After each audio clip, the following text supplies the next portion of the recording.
Hey there guys, Gary here. Just up top of the podcast, I'd like to apologise for some of the problems with the sound in this particular recording. Our guest's audio was dropping out on a regular basis in certain places, which I was mostly able to edit around, but on 2 occasions an answer to a question was completely lost. But don't worry, because I was there, so I know what he said. So I've recorded a little patch to let you know what his answer was. Yeah, thought you'd like that. Anyway, hope that's okay, and on with the podcast. Actually, you'll be proud of me today, John. I had to have a bourbon today. Oh, level it out. Yeah, that's it. I had to have one because there wasn't any custard creams in the biscuit tin. Because you've eaten them all. Well, I've eaten them all, yeah. But I mean, the thing is, I knew there weren't any in there, but there were some chocolate coated malted milks. I bloody love them. And so I thought, I'll have one of them. So I went to the tub, and right on top instead was a bourbon, and I thought, I can't be asked to tip the tin around. No. I just took a bourbon and I put it in. I had to dip it in a lot of tea. I mean, it was on the edge. It was about to drop off. This is something that should really be in the podcast.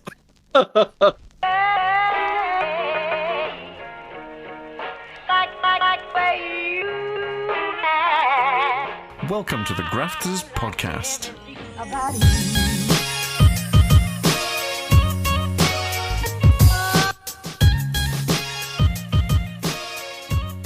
Hello, John. Hello, Gary. How are you doing? I almost forgot your name. Oh dear. Start again. I'm going to try that one more time, but I'll probably keep this in anyway. Hey up, John. How's it going? It's brilliant, Gary. It's good to see you again. We're pretty much, on schedule. Well, in fact, I think we're actually ahead of schedule compared to our normal schedules, if you're brutally honest, which it's the only thing we got to be, really, isn't it? Yeah. The only way was up. So yeah. It's this is season 3, and I think as it's going, it's already. I feel that it's better than the last one, which is definitely better than the first one. So, well, the numbers did bear that out, didn't they? We did increase by exponentially a number. Just wasn't a big number. The episodes, it was still about 12 episodes, which is what we did in the course of a year. So the number of individual viewers, listeners, did increase. Yeah, that's gone up a bit. Yeah. A bit like the Discord. Nearing 200. I know. And a big shout out to Emily for her Discord, because, that is absolutely flying. The games industry events Discord, 500 members. Oh, yeah. Wow. So that's really good. Really good. And obviously, there are more and more events being put into that. Almost weekly, there's more events. I was at Leeds Games Toast this week. It was a very full house. So big props to Andy, for organising that and to keep bringing people in to see, to enjoy the event. Lots of people from colleges, universities, lots of indie game devs, but also some big veterans in there as well. Yeah, so good to see people out and about. Yeah, it is. It makes it's especially at the minute, because let's be honest. It's been. Since the last time we spoke, there's been a lot of change going on in the games industry and also in the VFX industry. I think we mentioned before, some of this stuff is partly down to like the writers' strike, but there's also other things that were going on in there as well. I'm sure that's caused there to be quite a shake-up, and there's a lot of people who basically are floating around now, not entirely sure what they're going to be doing for a while because of it. So it's definitely interesting times. There's a lot of stuff going on. And the industry is basically still really buoyant in terms of its mood, at least. Yeah, well, just on that, I thought it was great for us to be able to snag a bit of a veteran in the global recruitment business, so we can maybe find out a little bit more. What, someone who employs, an employer, or just someone who's involved in getting people from one place to another? I think we'll have to ask them what the roles that they have on their CV are. Do we have a guest? John? We've got a guest. Oh, that's nice. I do like a guest. You do? I do like someone, especially when I don't know them, because it means I can have a good chat about all sorts of crap. It mostly is crap that comes out of my mouth, almost 100%. Yes. Sometimes I think I know what I'm talking about, and other times I know the truth. Yes. Well, as our moderators often point out. Yeah, all right, okay. They don't actually put me right that much. They're going to tell me off now I've said that. Yes, we do. Right. Yes, yes, we do. No, you don't. No. I'll know them if they're not careful. Yes, this is the ambition is to get that into the phraseology handbook for VFX. If you've been nodent, it wasn't any. It's nothing to do with me. You started it. It's a feeling that you get when someone's looking over your shoulder and aren't quite happy with the shot that you're working on. No. It's even worse when you do it remotely. You make it sound like it's such a horrible thing, though, and it's not. You know me. I'm very much kind of like, I just want to help people. You do. It's nothing like ice cubes dripping down the back of your neck at all. Shut up. God, you're a pest. I am a loving pest. So it's a good job. I love you. Let's get our guest in, and yes. let's get our guest in to introduce themselves. Yes, please. Well, hi guys. Yeah, well, thanks for having me. As you know, it's my name's Simon Davies, formerly of sort of on the visual effects world and games world, on hiring with companies like Pixamondo, ILM, and Scanline most recently on the VFX side, and companies like King and We Are Interactive on the game side. So a real mix there. I recently, we were talking about the sort of turmoil in the VFX industry. I mean, my role was one of the many that's been affected by that late last year. But it kind of gave me the kick in the pants I needed, I think, to sort of start doing what I've always been talking about. Well, I've been talking about for quite a while, and is actually sort of start doing something on my own.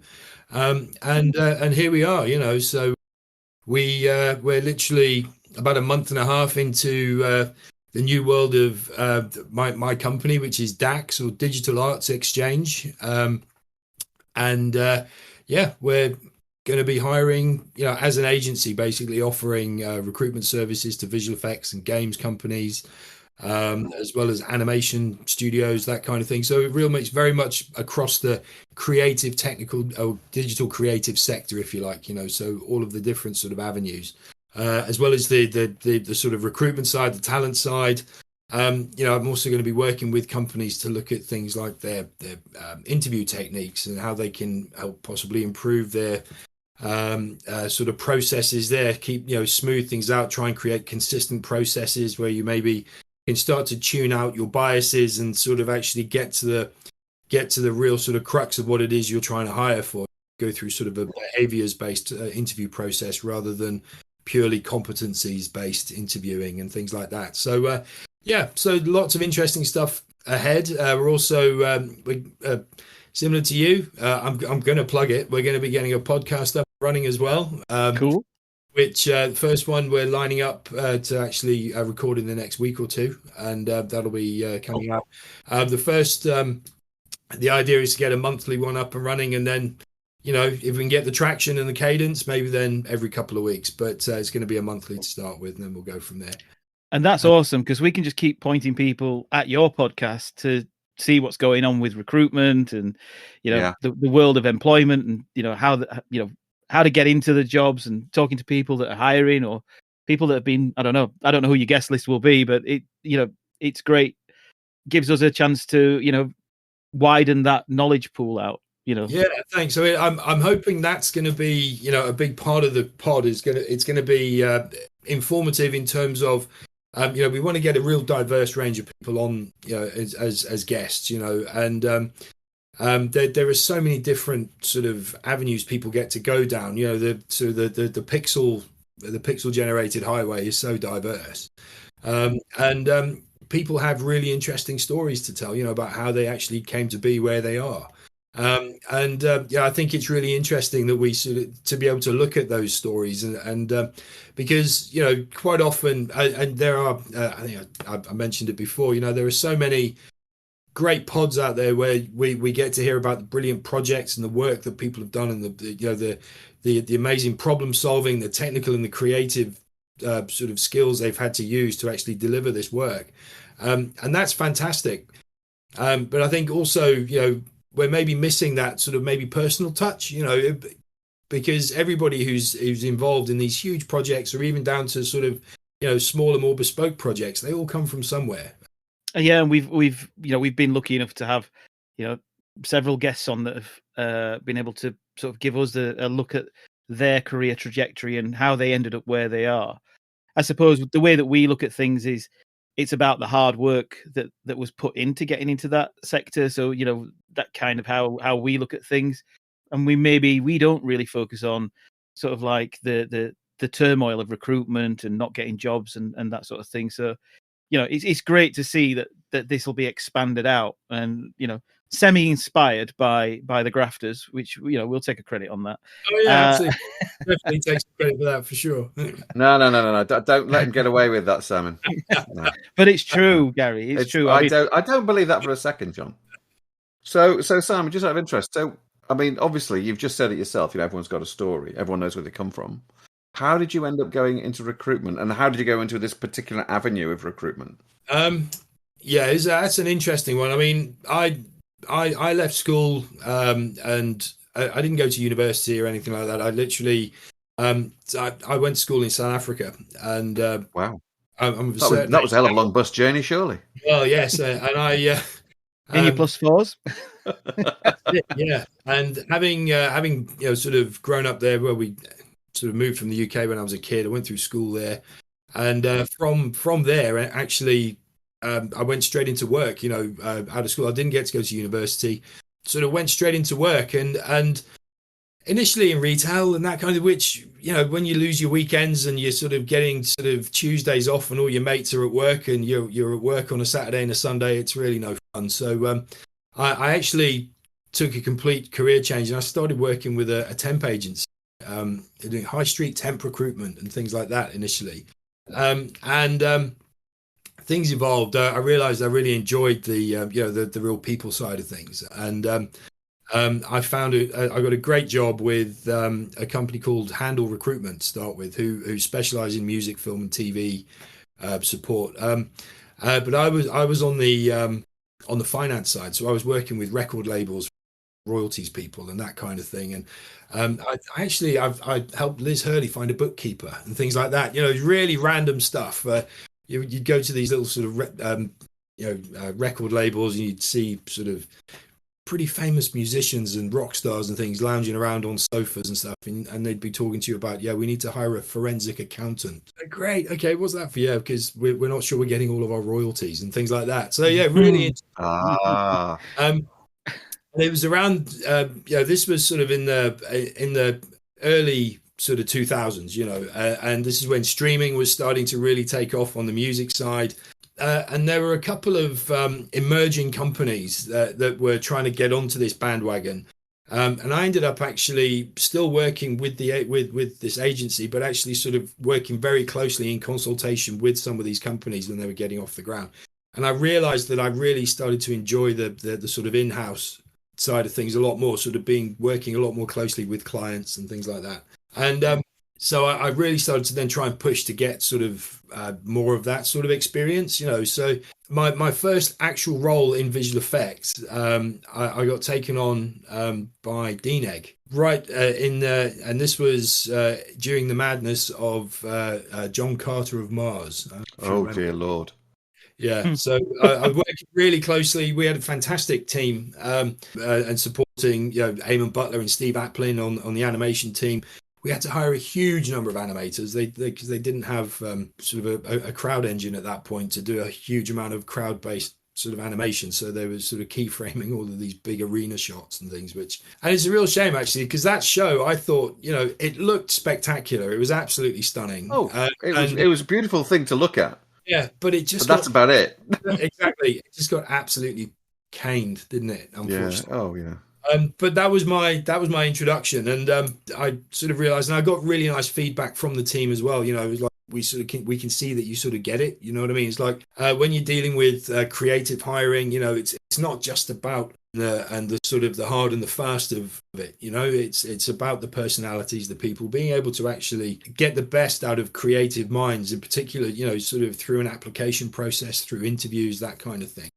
But also on the flip side, be able to handle hiring managers and things who can sometimes be a little bit kind of non-committal, maybe, should we say, in terms of feedback and process and that kind of thing. So you really got to be able to manage that. And things kind of grew from there. I had a great time there, and then that was a contract, so it was never going to go long. And then sort of went from there into a role at Warner Brothers, which was another contract for a while, and I did some work at Leavesden as well as sort of in the main office in Holborn. And then a really interesting opportunity came up to support We Are Interactive on the game side, as well as Pixamondo on the VFX side in London. They were both sort of part-time roles that I was able to combine as a contract. They were busy with their sort of Premier League footballer game at that point, where you sort of took on the persona of a Premier League footballer and things. And that was doing really well for them. And that was my first introduction to sort of localization and UI and UX and all of this kind of stuff as well. You know, so quite different sort of areas from the VFX side.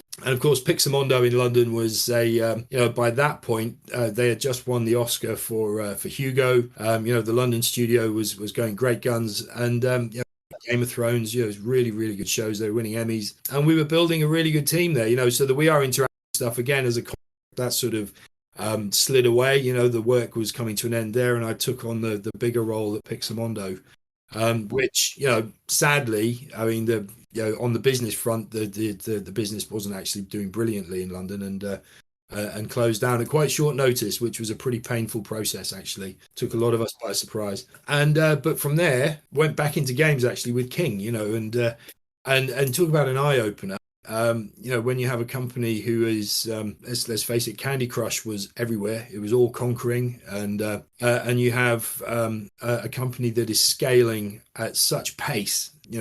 The numbers, the studio numbers were just through the roof. But again, you were going. We had a fantastic team, and there was a real goal to make sure we had the best possible processes in place, and everybody was aligned, and there was real sort of standing. And my role was very much focused on the creative side in the studios. So I was hiring artists and animators and producers or product owners, that kind of thing. And what that place taught me was, clarity and having really good process can actually really, it can cut down your time to hire and really help improve everything. Your candidate experience, your hiring manager's experience, everybody's on the same page. Yeah. And we worked really hard to streamline those processes. And so there was a lot of workshopping, a lot of back and forth and communication with the business. What is it we can do for you? How can we help you make sure we're hitting these targets? There were big hiring numbers. I mean, the big plus of that role as well, I was, for best part of a year, I was spending a week in every month in Barcelona helping to sort of set up the studio there as well, which was... That does sound like a horrible job. How did you put yourself through that wonderful sunshine every day? I'm not going to lie, it was tough, but it was fantastic. And the I've still got a lot of very good friends at King, and obviously that business has changed beyond recognition now in terms of, branding wise and stuff, they're still very much the same, but as their whole sort of wider parent organizations and things, it's now a much bigger and a very different animal. But while I was at King, I had a call from the guys at ILM. They'd been setting up the London studio. They were keen to have a chat about sort of me going in there to help them again set up and build the studio, and that was a great adventure. I'd actually, interestingly, I'd had a review with my boss at King, and they were like, what would you think about next steps and all that? Are you happy? And I was like, I don't know if I was tempting fate. I was like, to be honest, there were probably only two companies I would leave. One of them would be ILM and the other one would be Lego. And then the next thing I got to, because you got to work from Lego. Yeah, you got to work with brands and companies that you really admire, And we had that conversation. Literally about 2 weeks later, ILM sort of pinged me and said, "Do you want to have a chat?" I was like, maybe at that point the Disney acquisition had happened. Maybe they were tapping the King offices. I don't know. So do you actually? Do you feel like the recruiter was recruited? Maybe. Yeah, maybe. Yeah. I was. I had the call. The person who contacted me is someone I've known for quite a while, actually. But the interesting thing was at that point the goal for ILM London was we would keep it relatively small. It was going to be quite boutique, and no more than a couple of hundred artists and crew, and really manageable, but delivering as you would expect, totally awesome work. Yeah. And within 12 months, we were spread across 3 buildings. There were nearly 1,000 people. It was insane. I used to pedal around Soho on my Brompton in between interviews, trying to get to meet as many people as I could. I guess other studios hated the sight of you coming down the road on that Brompton. It was like, I know, right? I could have. Because they had to steal more people. Quick, shut the door. Yeah, I should have branded the bike up with flags and everything. Follow me. If you're a follow me. The Pied Piper of Soho. Yeah. Should have had it done like one of the land speeders.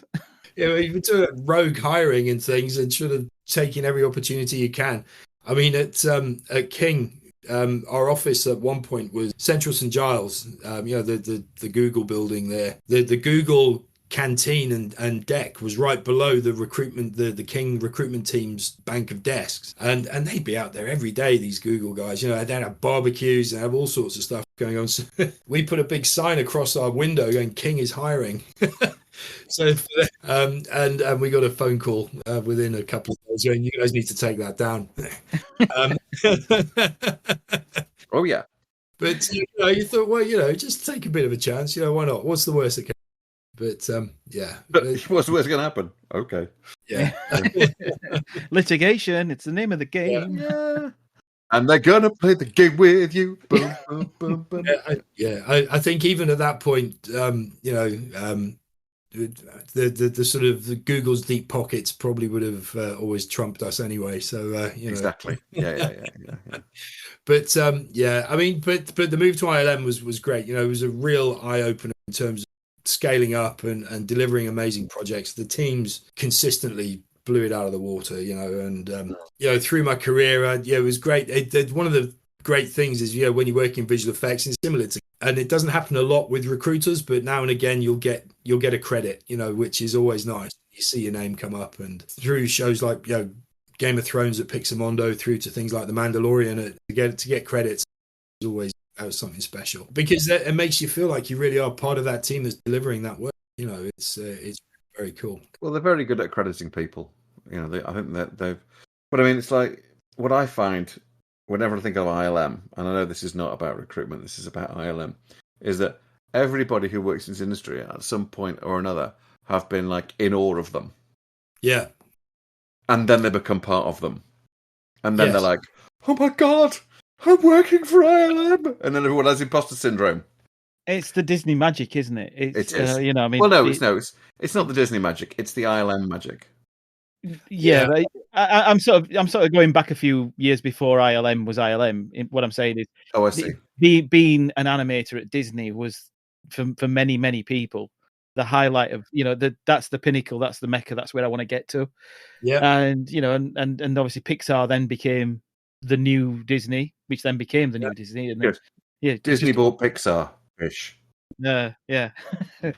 I mean, it is interesting. I mean, I look at the for me, like things like the legacy of ILM, and the heritage that comes with it is something else. I mean, I was really lucky. I got to spend a week over in San Francisco. You go to Beldac and you get to see the memorabilia and the props and the stuff that you're lining the corridors. I mean, there's one sort of staircase or stairwell where you look up and there is Elliot's BMX from ET hanging from the ceiling. It's like, you are kidding me. These are actual props. And then you go out to the Skywalker Ranch and you come around this bend on this kind of dirt track, and it's like a scene from a movie. It's all sort of set out and landscaped amazingly, and the ranch is set back and all this kind of stuff. I mean, it's just it is like a different world. It really is. And there's a little watery statue thing of Yoda, isn't there, in the middle of one of the gardens, I think. That's right. Yeah, that's right outside the main entrance there at back in San Francisco. I mean, I tell you, that's a heck of a place. If you ever get the chance.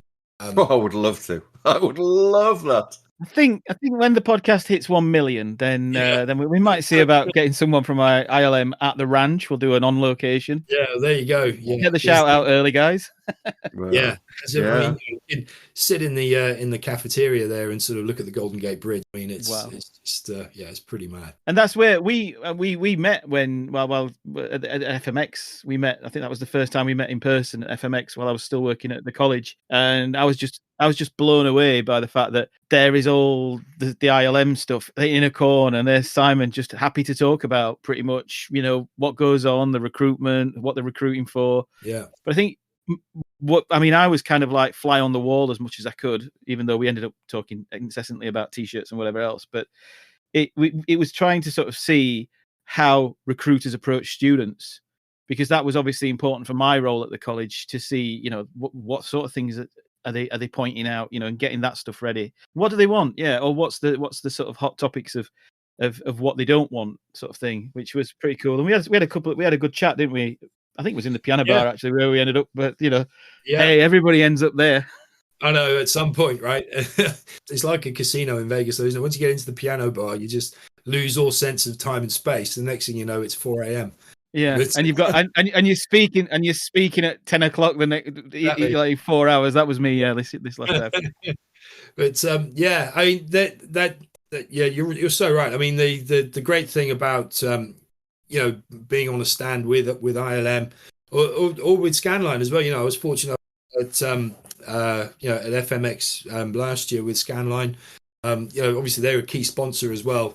They were last year a key partner for FMX. The real sort of the energy I get, I think, is from the students in particular, and people who are coming through their programs and finding their way, and the enthusiasm and energy they've got, I think is really infectious. People want to know, they want to learn. That for me, that's a real key part of what I do. Is sort of trying to help and guide and coach where I can, and help point people in the right direction. I think we talk to a lot of students who will tell you they're a generalist and they love VFX and they want to do everything, and that's it's great, it's laudable, and but at the same time it's a competitive industry, and you've got to back to your strengths. So my advice has always been to people, just pick those one or two things that you absolutely love doing, and if you think about it, in the toughest of circumstances, you may be trying to deliver something that is going to keep you up till 2 a.m. and you're not going to be able to do that if you don't love really what you do. Hell yeah. Well, that's really is the absolute truth of it, isn't it? Yeah. Also, you've just scared the pants of a lot of people saying 2 a.m. What? I know. 2 a.m. That's not the norm, is it? But it's an extreme. What's the analogy? Sort of, when you're banging your head against that CG brick wall, it's like, how am I going to solve this problem? Yeah. And the way you solve that problem usually is when you're so invested and love what you're doing that you want to find out how to make something work. I'm just gonna pull back to when you were talking about your time at King and the processes that you were working with the recruitment team there that you put in place. I just think it's worth people knowing about the amount of time and investment that goes into making recruitment a streamlined process, because I think it has become now quite an oiled machine. But back then it wouldn't have been an oiled machine. It would have been a clanky old garden can, with holes in the bottom of it at times, and I just think it's worth just reiterating that, lots of companies now, large, like you've worked for, have these major processes, but then you've got the smaller companies, and this is, I suppose, where you're starting to find your new role in the things that you're doing with DAX, where you can actually layer on top a lot of that sort of knowledge to help them with their recruitment processes, and also their recruitment once they have recruited, to onboard and make sure that journey for that person is one that means that they stay with the company. Yeah, no, absolutely. And you're right. I mean, things have definitely streamlined, in the time I've been in the industry, that's for sure. And I think a lot of the time, though, what the challenges are on the inside is, particularly when companies are scaling and things are happening at pace, is quite often you kind of have an idea of what, but you haven't even written the job spec yet, and it's like, oh crap, well, we know we've got to hire X, Y, Z number of people, and the team is growing, right? How well, let's just start talking to people and see what happens. And it's like, okay, well, we could do that and we could meet a whole boatload of people, but if we don't actually make any hires or get anywhere with this because we still haven't actually identified exactly, then that's a waste of everybody's time. The hiring managers, the recruiters, your candidates, nobody's having a good experience. So that whole message of, right, let's really understand what it is we want and need first, and then we take it to market. Then we start to really figure out, are there people who can actually do this job? And if there are, realistically, how many of them are there? I mean, let's think about it. Some of these technologies and things you're dealing with now, you've only got sort of pockets of people all around the world who maybe have the sort of expertise with some of the tech, and they're not always going to be looking for jobs. They're not always going to be sort of, on the market as such. And it's then, so how do you, if we know there are only, I don't know, X number of people with this particular tool at a certain level that we need, how are we going to overcome that? Are we paying the right salaries? Are we offering the right kind of job? Are we even advertising the role in the right country? Or so you try and sort of get your head around all of these different sort of factors and take it to market from that point. Did you on the back of the pandemic, did you see a change in how recruitment was approached because of the remote nature of a lot of what was going on during the pandemic? Yeah. You talk about packages, and have those packages over, are they now coming to an end? Is it kind of like, do you see the remote worker continuing on? I think what's been really interesting with the pandemic, and I posted a little article. There's a really interesting article in VFX Voice a couple of weeks ago. A chap called, I think it's Chris McGowan, a journalist. Really, really good article.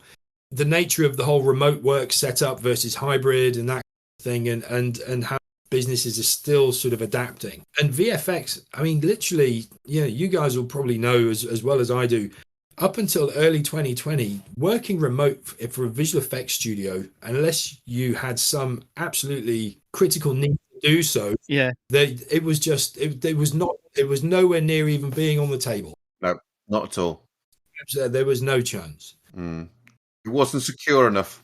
Yeah, exactly. It was simple as that. It was, the security just wasn't there. Exactly, all of that. And I mean, the industry flipped on its head in less than 3 months. It literally. And you've got to say that companies like Teradici and Parsec and even Escape, the main reason that could happen was that there were a few people, luckily enough, I think Lee Danskin being certainly one of them, that understood pipeline and process and enough to realize that if you get your storage in one place, you put your workstations in the same place, you secure all that in a very tight, secure, cyber bubble, and then you allow in through PCIOP, where you're just pushing pixels backwards and forwards, you've actually increased your security. Yeah. And then it's just about, have you got a big enough bandwidth and connection at home? Yeah. To take a 4K screen back. Yeah. I mean, it's mad. I think the whole security thing as well was always a bit of the studios used to hide behind it a little bit beforehand as well. I think it was very rare that you'd see footage being leaked out of a VFX house. More often than not, it was coming from studios who were running their own daily sessions or reviews, and somebody had either posted the wrong tape somewhere or they sort of digitally dropped it somewhere. And because I genuinely think VFX artists are really very, very smart, and they know what the cost will be. If this does happen, it doesn't only affect them, it affects the entire studio. It can have impact. But the whole flip to sort of remote and hybrid, I think we're definitely seeing studios I think wanting to come back into more of a hybrid kind of setup. I think the days of complete 100% on-site work are long gone now. I don't think they're coming back.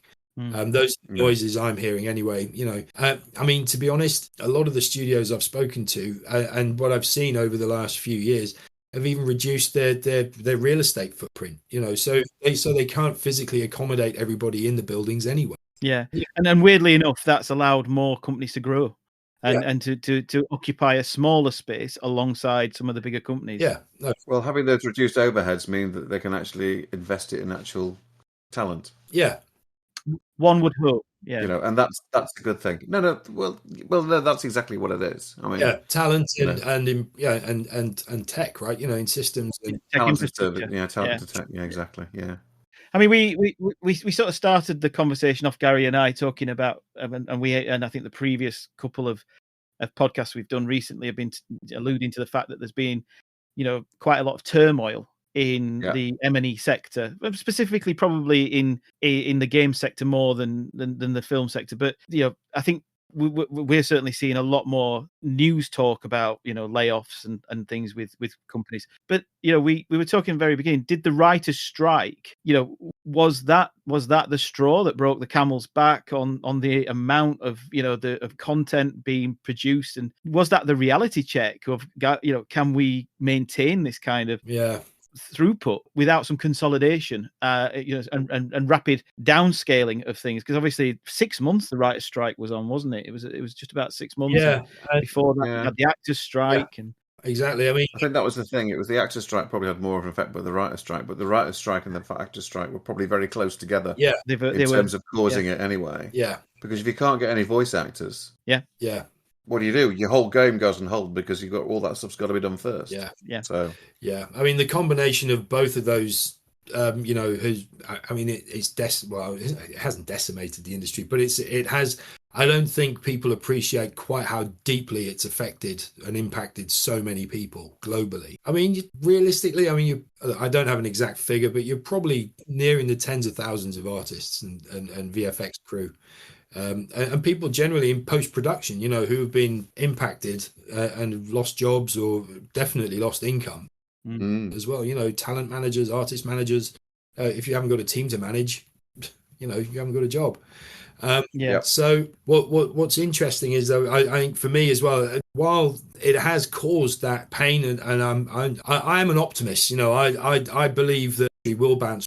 Whether it will hit the same levels as when the rocket ship took off after the sort of pandemic, or during the pandemic, when there was this rush for content for the platforms and streaming. Whether it'll hit those levels again, who knows, right? But I think it's got to bounce back. Yeah, we've some of us are in our fourth decade of working in the M&E sector, and there has been these bubble bursts before, or these shifts in where talent's being moved or whether they're in employment, and there certainly has been a growth on the back end of it, and you've only got to look at the exponential growth we've had for the last 5 years, year on year, for the game sector. But interestingly enough, the film and moving picture sector now, that is back ahead of games for the first time. So it's great to see that the platforms like Netflix and Disney and Paramount Plus and all of these things are having an impact on the figures. It's really interesting with the streamers. I mean, when Netflix started talking about reducing sharing and introducing different plans and advertising and all this kind of stuff, there were people were sort of forecasting, they're going to lose millions of subscribers. It's XYZ. If you look at their numbers, are just going up. I mean, the data is there to support. They're not shrinking. So they're obviously they're tuning in. Is all of their content fantastic? No. That's really in the eye of the beholder, right? But at the end of the day, Rebel Moon. That's all I'm going to say. Yeah. Yeah, but saying that, I mean, I'm seeing a lot of some Asian content coming onto the platforms, certainly like Netflix, that are Netflix content, funded and produced. The Korean market for VFX and for post production is growing, massively growing, and it's exciting because that means that jobs are not just in Europe anymore. And you're absolutely. I love some of that content on Netflix. I watched Badlands Hunters the other night, which was same. I mean, just watched it. Yeah, it's fantastic. The wire removal was phenomenal. Absolutely brilliant. And then what was the other one I quite enjoyed? Well, I think it was a combined production, but The Brother's Son. I don't know if you've seen that. It's got Michelle Yeoh. Oh no, but I will be watching it. Yeah. Yes, because they're in Tokyo and then they move to LA. Is it? Yeah. Taipei, LA. So it's triads. It's really, really good. I think I'm on episode 4, so careful. Spoilers. I won't give anything away. Do you actually do any work, John? I don't sleep, Gary. No. You know I don't sleep. Yeah, I mean, you talk about that. I mean, Scanline have opened a studio in Korea. I mean, that's been up and running for about nearly 3 years now, and they are doing some absolutely phenomenal work. I think that entire region, there's a huge amount of talent there. And even the stories. I mean, I think you probably liked something I put up on LinkedIn as well, John, just before Christmas with the Godzilla -1. Yeah, I mean, Still not seen it, but I've seen the VFX shots coming out of it, and it's like, what? What those guys? Well, it's a little bit. Was it you? Did you put up the bit where it was the people who got the award in the little office? Is that what you put up? Yeah. Simon put that up. Yeah. Yeah, that was amazing. I mean, but that was sort of the almost like the bulk of their VFX team, and if you look at the results and just the story and everything, I mean, it's fantastic. I mean, my son and I went to watch it. He's 16 and he loves the big monster flicks. He's Star Wars, kaiju movies, all of that. Yeah, but he came out of there going, he's just like the best Godzilla movie I've ever seen. Yeah. And the creature is. He's ugly. He's brutal. He's not this streamlined sort of, arch predator type thing. He's a brute. And they just created such a brilliant story. Really, really good. So, amazing talent. But I think I suppose circling back to where we were, I mean, there will be a bit of a bounce back, I think, for sure. But timing wise, people I'm talking to, it sounds like, through the spring into summer, they're going to start seeing bids and awards really start to land. Cruise sheets will start to take shape probably through the early summer, I would imagine, as all the various scenarios get shaken out, and then they'll go from there. We'll see a real. Yeah, I think that probably aligns with how what we're hearing as well, from certainly a tech point of view.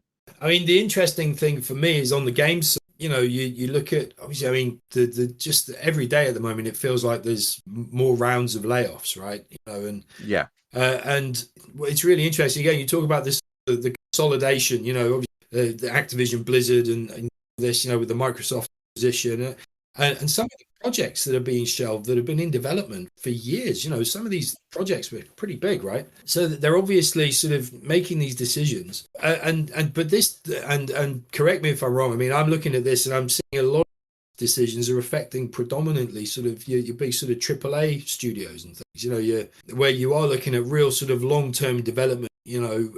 Big. Yeah. And then you look at sort of the on the mobile and casual game side of things, and things still seem to be relatively buoyant. I mean, I know it's a hugely competitive space, and you've got to work really hard to make a great game. Well, I mean, Unreal. So Epic have just announced a fairly robust set of changes to their store, and also the remuneration factor that they'll have for people that publish on Epic Store, and also using UFEN as well. So they're really trying to sort of steer people into the self-publish, or publish with Epic, and then I think that's where they're moving themselves into this. I hate to say the word sort of YouTube for games, but it's kind of that's the sort of, I think, thinking that their marketplace will be a place for creators to create and release. Yeah. And as the communities grow for those games, the revenues grow for those games as well, and everybody wins. Yeah. Is that possibly though because they've seen that Steam are making the money that they feel they feel should be theirs? Well, I mean, the thing that I would draw most attention to, I think with Epic they're trying to be platform independent, and I think with Steam you are PC gamer orientated with Steam, so you're the majority. And also Steam doesn't just offer, they do offer software as well. You can download all sorts of things. So Steam is kind of your update and storefront type thing, and it's worked really well for Steam. Exactly. So they're trying to sort of do something which is similar, basically. But with a slight twist on saying if it's an Epic product and you launch on Epic, you can make more money through the Epic store by the amount of money that Epic will take off you in the short, medium, and long term of that product. So that's quite interesting, and I will definitely try and find some articles to push out on our LinkedIn from Epic that just sort of like really put the it was something that was brought up at Games Republic's first event in January this year. We've seen not only the games and the VFX industry being hit. We saw OPM, One Player Mission, close after 26 years. Staggering that was. These are people that have, they've been around for such a long time. They're part of the infrastructure. So it's the ripple effect has slowly started to creep out beyond the boundaries of others. But we were talking, how do we go about, Simon, navigating all this? So yeah. You mean if you're a person who's suddenly got no work, what do you do? Yeah. I'd like to know about that one. So something you want to tell us, Gary? Well, no. What I will say, and this is the truth. I mean, this is gospel truth. That 3 months during the course of between May, June, July, and August last year, I had no work for the first time in 14 years. Yeah. And it scared me. Yeah. It scared me quite a lot. In fact, I actually had to go to the bank with my dad, and I'm 53. So, that was a surprise for them as well as it was for me. And I actually got seriously worried. And it isn't so much that, have I got something to tell you? I just have. That was it. And it is that the industry has put me very much, the whole what's been going on has put everyone on the back foot. So it's not just like the new people who've just started with the industry or mid-level people. It's people who like a senior level who have been doing this kind of stuff for ages as well. All of a sudden, it's like, well, we'd love to give you some work, but we can't afford to give you work. Yeah, and that's what it's been. And it's hard to know. I mean, from my perspective, I would love to know what I've got to do to try and improve my chances to get work. Well, I think the key thing is really, and it comes back to what we were talking about earlier. Even when you're talking to people at events and things, it's firstly sort of playing to your strengths, batting to your strengths, and making sure that you're really focused on what it is you can really add the most value in. But that being said, if you've been in the industry for a certain period of time and you've built up a range of skills, don't be afraid to have, multiple show reels, or portfolios that can show different strengths. Because there's no point submitting a AAA sort of almost photo reel portfolio or show reel to a company like King, who are going to be looking at sort of stylized, work. But if you can show that you've got skills in both of those areas and you can actually submit and show work, that reflects both of those types of skills, then put the one forward that's most relevant, and I encourage people to do this. But in the long term, it can also, when you're going through that process, really help you. Actually, I get it now. This is where I really have nailed this. Yeah. And there's always going to be areas you can improve and keep working on, sure. But you're always going to have, that real sort of key area that's going to be your real strength, and you should play to it. What's really important as well in times like these, don't be afraid to get onto all of the social media channels. Look at all the platforms. We are so lucky these days where literally you can arrange your day to get alerts coming through, goodness knows how many times, potential new jobs, hot jobs, who's hiring, what's new, all of that. Get out there and just try and find out what's going on. Be informed, find out who's hiring, where they're based. Are they open to remote work? Are they open to sort of hybrid situations? All of that kind of thing. I was talking to a studio yesterday. They have people based there. They're based in the UK. They have people in Canada. They've got people in Scotland. They've got people in France, Spain, Italy, you name it. They're constantly having to sort of look at the way they make it work, for sure. But they've come to the realization that, if they want the best people, they're going to figure it out, one way or another. Some companies are more flexible than others with that kind of thing, and I know particularly on the VFX side, when it comes to things like tax breaks and that kind of thing, it can be a bit of a sticking point to be outside of the UK, because you have to be within the UK and earning in pounds into a British bank account, all that kind of thing. Yeah. In order for the studio to qualify for the actual tax break, so it can have its sort of challenges on that point, but I think the key thing is to just make sure you're out there, sort of being aware of what's going on in the market. I did a scan today. I mean, to talk about to different platforms, you look at sort of Games Jobs Direct, there were plenty of roles being advertised on there for the UK. I mean, there were over 90 that I saw. Yeah, there is a lot of hope in out there, and I was saying this recently, that we've seen a lot of doom and gloom because of the actual announcements that have been made, but there are a lot of studios hiring right now, and you can get caught up, but I suppose where some of the ripple effect of that comes on, it's kind of like, well, if people have been let go in a volume from a certain AAA studio or a large studio, and another studio consumes that glut of people, has that then pushed out the grads and the people that potentially could have had the career step-ons, and start a new role. Yeah. And Gary and I are very mindful of that.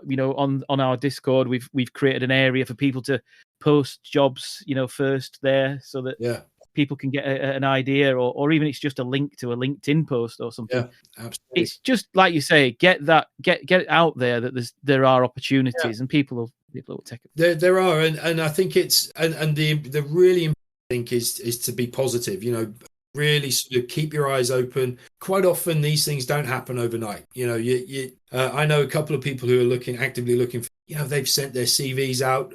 I've sat with a couple of people and rejigged their CVs. We've picked out sort of keywords from job applications or from ads that we've seen, you know, to sort of really make sure their skills mirror what the companies are. And they're still getting knocked back, but you know, it's about sort of persevering. You know, it will happen, and I think the important thing is looking for a job is a dynamic process. You know, don't think because you've reworked your CV in the last sort of month or so and that it's going to be 100% fine for every role you apply to. Tweak it where you can. You know, I mean, there may be certain skills that one studio is really highlighting in their job ad that you know you've got, but maybe doesn't feature quite so prominently on your CV. Don't be afraid to go onto your CV and bump that right up the list there in terms of your key bullet points of your sort of skills and things. All of that sort of stuff can really help. You know, it can help sort of elevate. I mean, you have to remember, you know, and I've been there, you know, recruiters receive a lot of applications every week, you know, and certain roles attract huge numbers of applications, you know, and so it's about really making sure that your work stands out. And there are basic sort of details to always take care of. And if you've got a template, make sure you're addressing the person in the right studio. You know, don't send it to somebody, you know, address it to somebody at one studio, but with another studio's name on it. Make sure you've got the right job title on there. You're not applying for another job, you know, so keep it, really make sure it's detailed and that you've got everything aligned. I made this mistake just the other day. I sent a message via LinkedIn for a template to somebody, one of my old contacts, and I realized literally the second that I hit the send button that for whatever reason the template hadn't updated their name properly. I literally fell into my own trap. So again, it's just making sure time after time you go back, double check that the information you're sending is really accurate. It is. So I mean, with recruitment in mind, and you know, talent pipeline, I think this brings back to education, which is where, you know, I get excited about, you know, the conversation and the state of play. We see great stuff coming out of universities. Gary and I have been lucky enough to attend a few celebration events where work's been put on show. In particular, University of Hertfordshire, where ILM gave an amazing talk to students that had everybody, including Gary and I's jaw on the floor, which was like the work that goes into creating something so that it looks like it's naturally there. Yeah. Was amazing. But with the talent pipeline, top of the tree, you know, right before they step off, we're getting closer and closer and closer to that sort of almost you can step straight into a job. And I think in some institutions that is happening regularly now, where you know, people are getting recruited straight from the course, which is fabulous. It is absolutely fabulous. It's incredible. No, it really is. Now, talking to Simon Devereaux at Access VFX, and in the latest quarterly meetup that we have online, there's a real focus this year to really look at education and the roots of where diversification can really start, you know, take a hold. And I was lucky enough to be with doing some job spec-in today with some year 11s at a local academy school trust. You know, very very much a heart of Yorkshire type thing. You know, if you can imagine, you know, the buildings that have got the concrete things and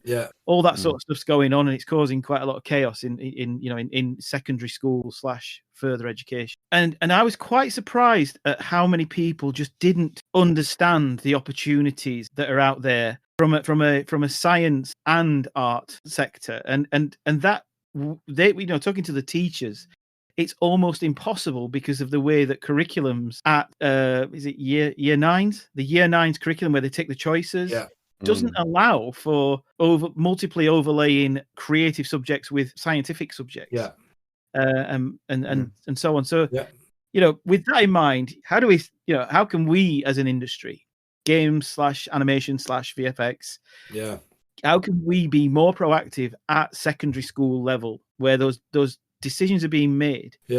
to encourage, young people to take the opportunity to explore the amazing career pathways that are out there in front of them. Yeah, well, I mean, it's a real dilemma, and it's an interesting question, right? Because there are so many elements to this, and you're never going to create a diverse industry if you're just sort of focusing on a few key universities and key schools and that kind of thing.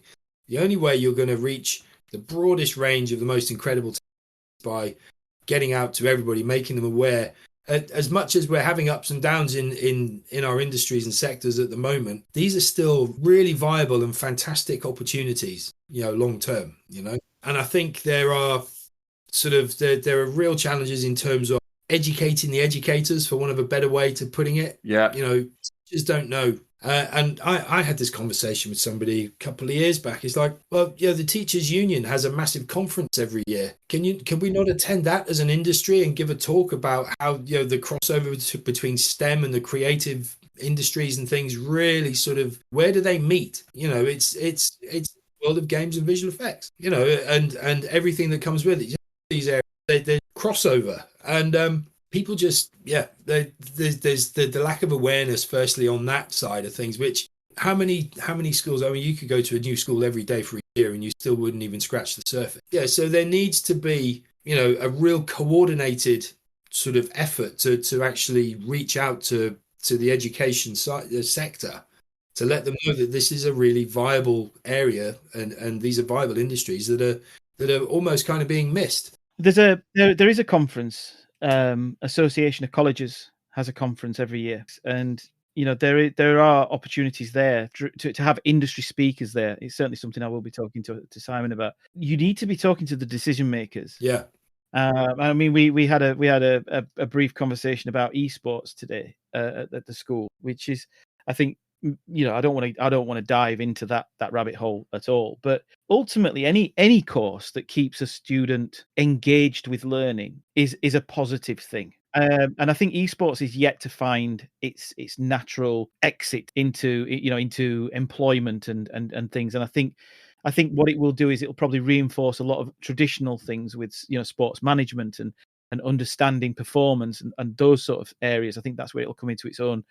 And it's almost like technology has been stolen away from the gamer to then embellish the sort of the importance of how people can analyze the things that are going on. But yeah, you're absolutely right. We do need whichever government is going to be in the next 4 years, and beyond. I think because it's probably the conversation starts now. Yeah. And then the next time we change over the governments, or we elect the next government in, there needs to then be action in that parliament space to actually make changes to curriculum where it now properly reflects what the tech sector looks like in terms of opportunities and how it massively overlaps the creative sector. Yeah. And we need to really get that going. Yeah, we do. And I think, when we look at this as well, it's the UK has a real history of sort of technical and creative ability, and we've done all sorts of amazing stuff, country, and for some reason this side of things just hasn't really been recognized and developed as well as it could. And the thing is, like, the digital creative space can actually impact so many other areas. I mean, you think about the green economy and where you want smart product design and innovation. You use tools that we use nearly every day in terms of design. So teaching people that there is this crossover, it's a no-brainer, is it frustrating? Yes.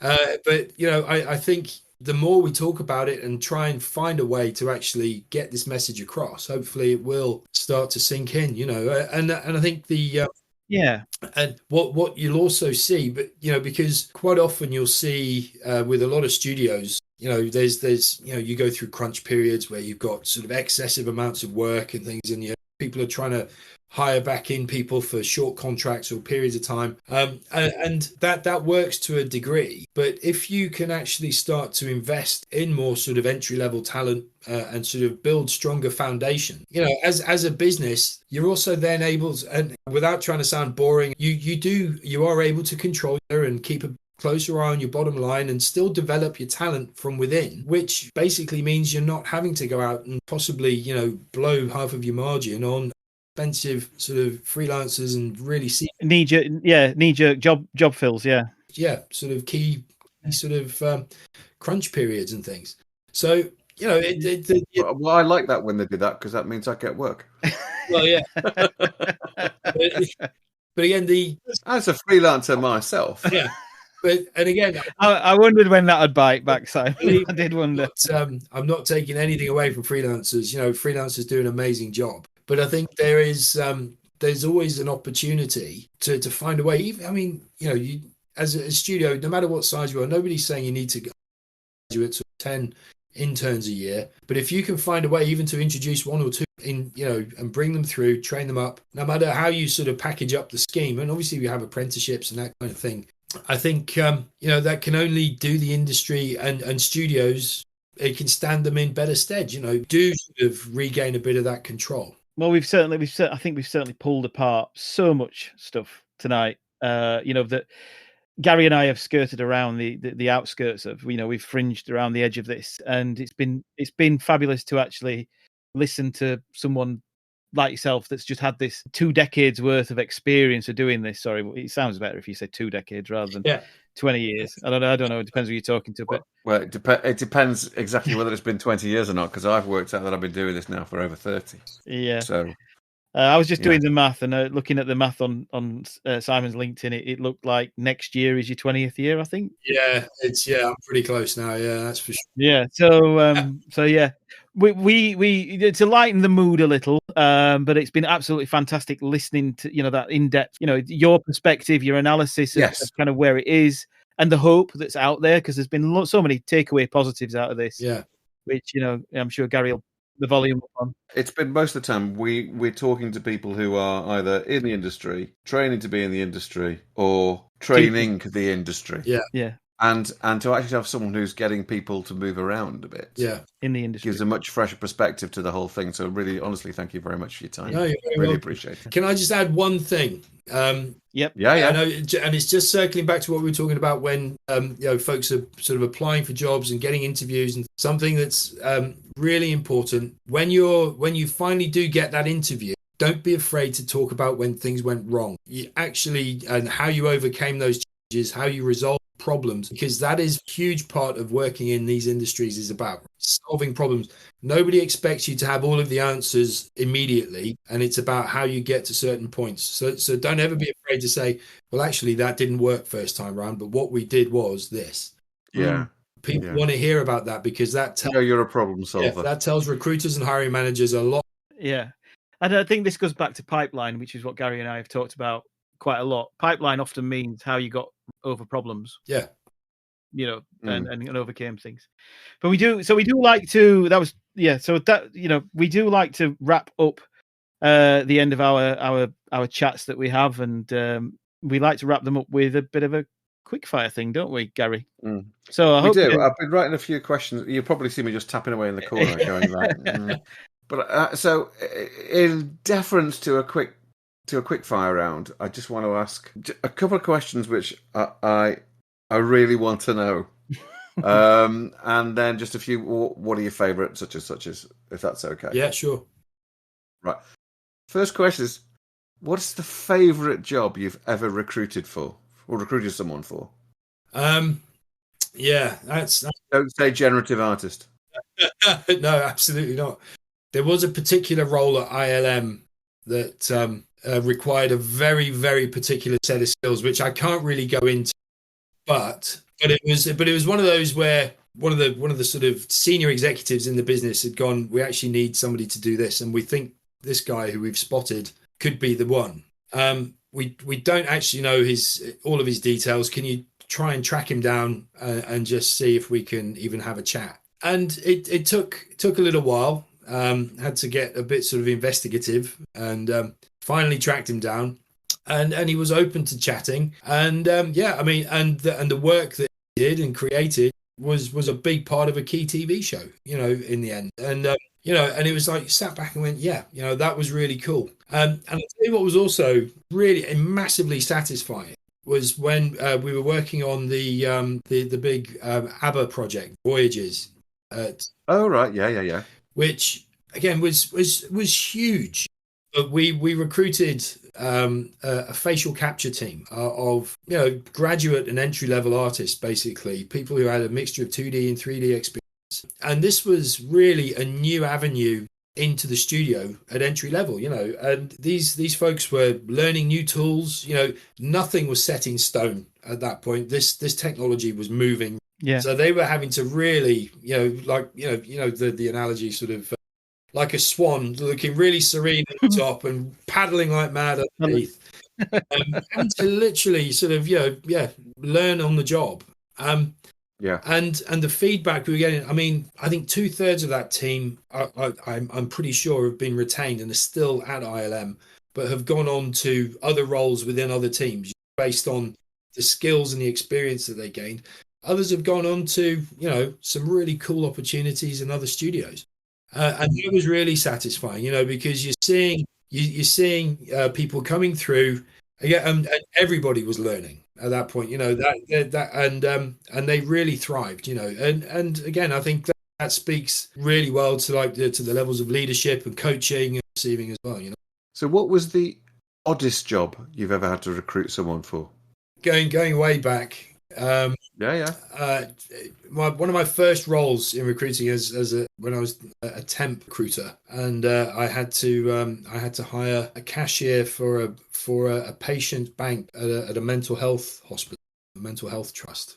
Patient bank. Yeah, so they had residents in the hospital, but of course they would get payments, benefit payments, and that kind of thing. So they'd have to go to the bank in the hospital to get their cash and things. And so hiring a guy who was actually a jobbing actor, who I still occasionally see, like he had bit parts in things like The Bill and stuff like that. Oh yeah.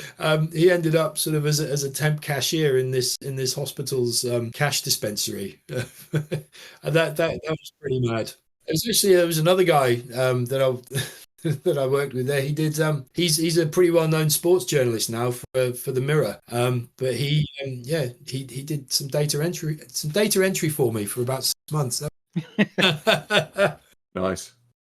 So, do you have a favourite film? I do, and I've got many favourite films across loads of different genres, but my absolute go-to for feel good, for action, for a bit of heart, and just brilliant chemistry and everything is... At this point, we lost audio from Simon, but his answer to the question was Indiana Jones and The Last Crusade. It's wow. Third one. For me, Junior. And for me, that's where the Indiana Jones story really ends. Yeah, I could not agree more. yeah, absolutely. Yeah, I love Raiders. I love Temple of Doom, but for me, it's got it all. It's got a little bit of Sean in there for good measure, and the chemistry right between the two of them. I mean, it's wonderful. Yeah. I mean, there's like 10 years between them. They're definitely not father and son in real life. But they are just.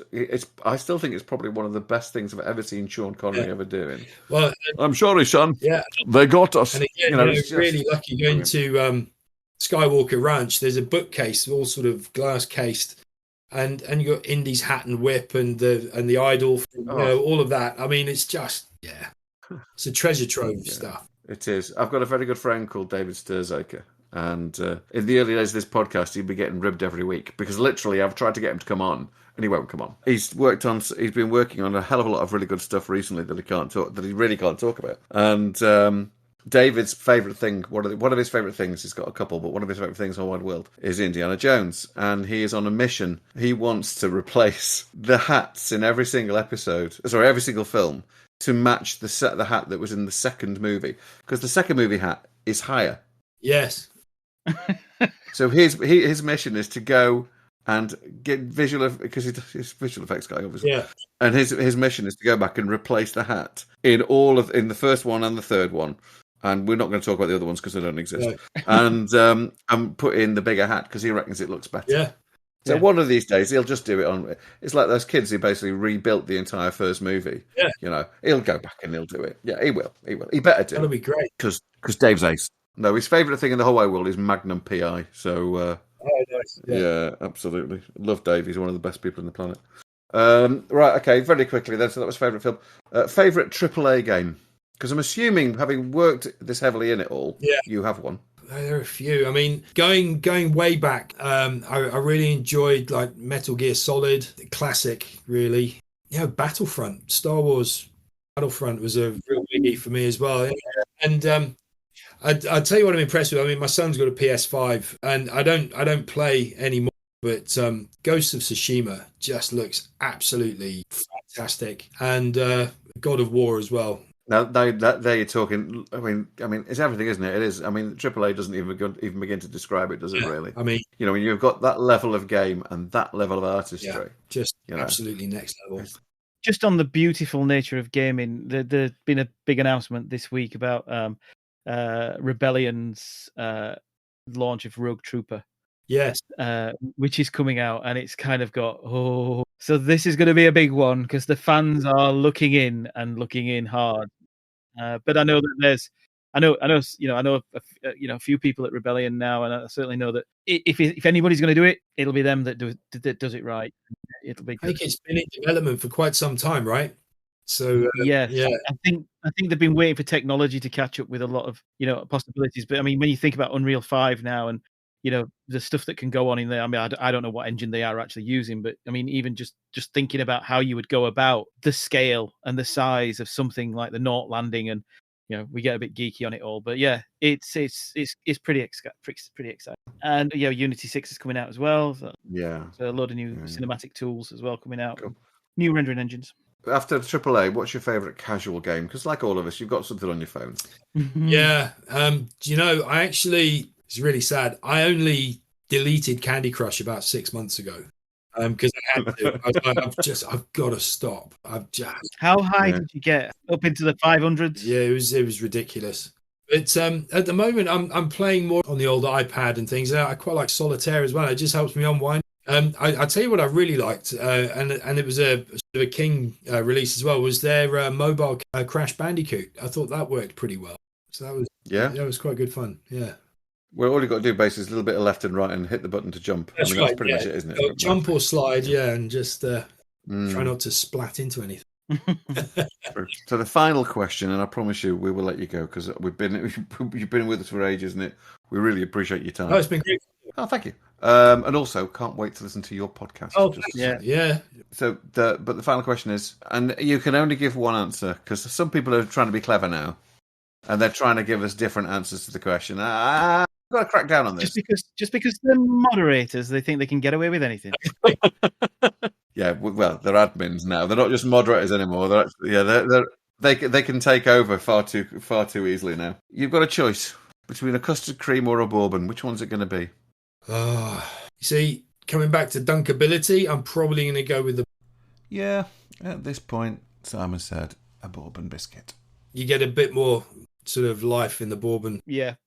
The dunkability, and we did before the recording started. There was a pre-roll on the ultimate dunking biscuits. So yeah. But on flavour and tasteability. Well, the custard cream is definitely No, but I'm going to stick with the bourbon. Sorry, Gary.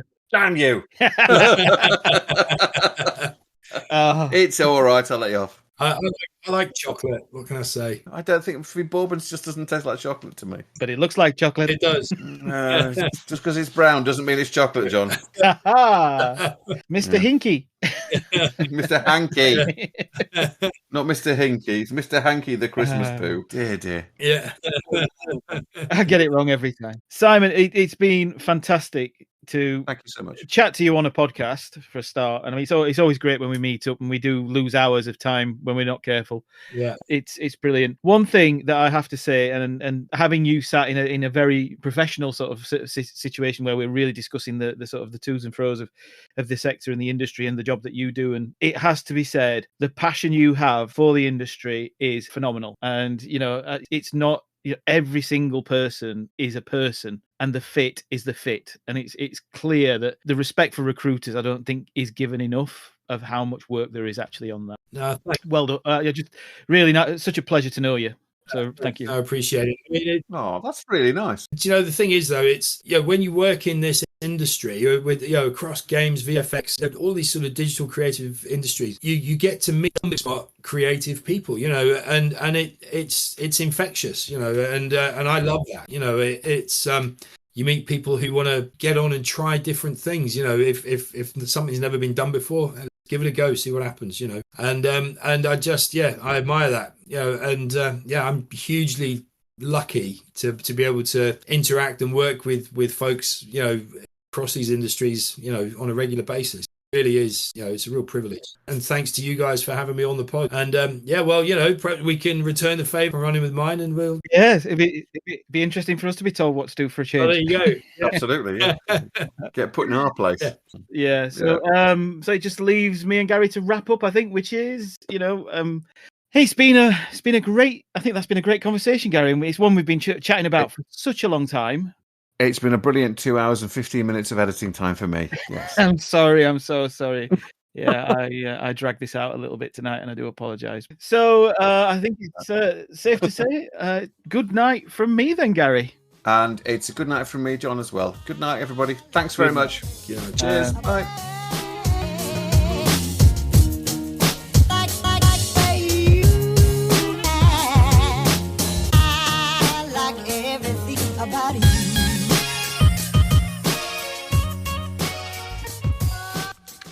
This work is licensed under a Creative Commons Attribution Non-Commercial Share-alike 4.0 international license. Any opinions stated during the course of this podcast belong purely to myself and to John and are based at the time that we record this. The theme music is My Everything by DJ Quads. If you like that, and I'm sure you probably did, there is a lot more of his great stuff which you can find at soundcloud.com/DJ Quads, or his music is also promoted by www.free-stock-music.com.